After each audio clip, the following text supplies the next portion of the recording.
Have you ever wondered where witchcraft came from? Where did these supposed powers come from, and who were the first witches? Are they still around today? Well, that's what we're gonna find out today. So grab your broomsticks, grab your cauldrons, and let us get brewing, because I am your host, and this is all about that witch life.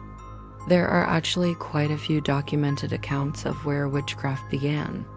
The earliest ones that I could find took place in England, and I quote, "The first witches were those women in England who lived in the time of the Anglo-Saxons, and they had the art of healing from herbs, roots, etc., handed down to them from mother to daughter for many years." Now, before you start commenting, yes, I know that the word witch and wizard are derived from the word wise. So, yes, these wise women were most likely healers and herbalists. Probably knew a lot more than just that, but society decided to label them as witches and it kind of stuck. This is also around the time that the devil made his entrance into the witch narrative. See, according to the North Lancashire and Westmoreland Family History Society, the Anglo-Saxon Chronicle tells us about a woman by the name of Elfrida, who is accused of being a witch.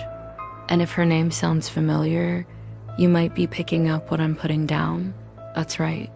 She's related to the goddess Freya, who may have been a powerful healer as well. Coincidence? Maybe.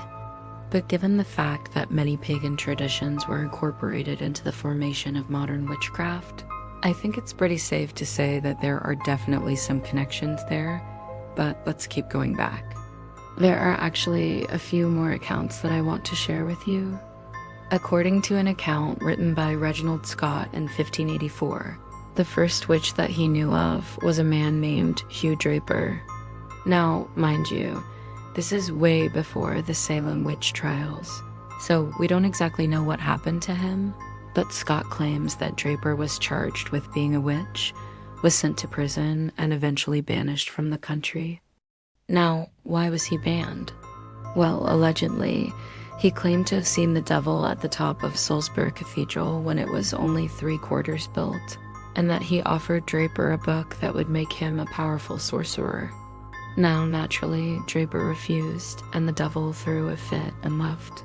Then the townspeople came in and asked Draper what had happened, and he told them about how he saw the devil.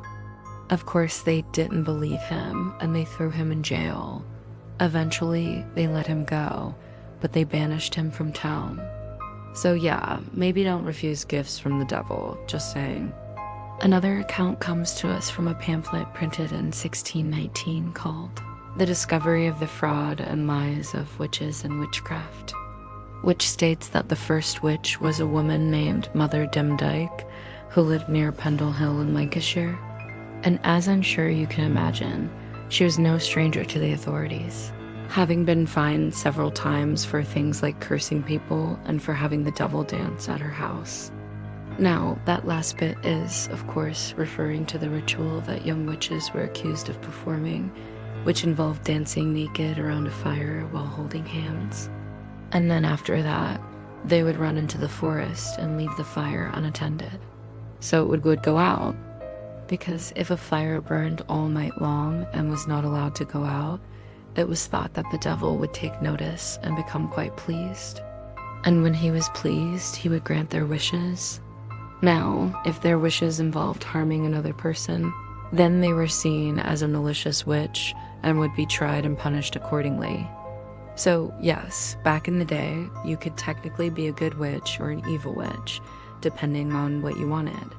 And finally, we have the account written by George Portage in 1735, who said that the first witch was an old woman from Norfolk named Ursula, who supposedly had the power to change herself into an owl.